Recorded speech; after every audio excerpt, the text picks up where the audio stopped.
हे बघ महाराष्ट्रात या पुढील 2-3 दिवसात म्हणजे 31 जुलैपर्यंत शुक्रवारपर्यंत मुसळधार ते अतिमुसळधार पाऊस येणार आहे. जवळजवळ पूर्ण महाराष्ट्र आणि तिकडे आलेला सुद्धा आहे. नागपूर, चंद्रपूर, वर्धा तिकडचे विदर्भाचा भाग तिकडं पूर आलेला आहे.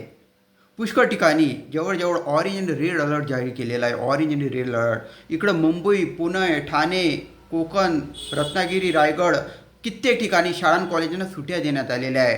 त्यामुळे शक्यतो घरीच राहा.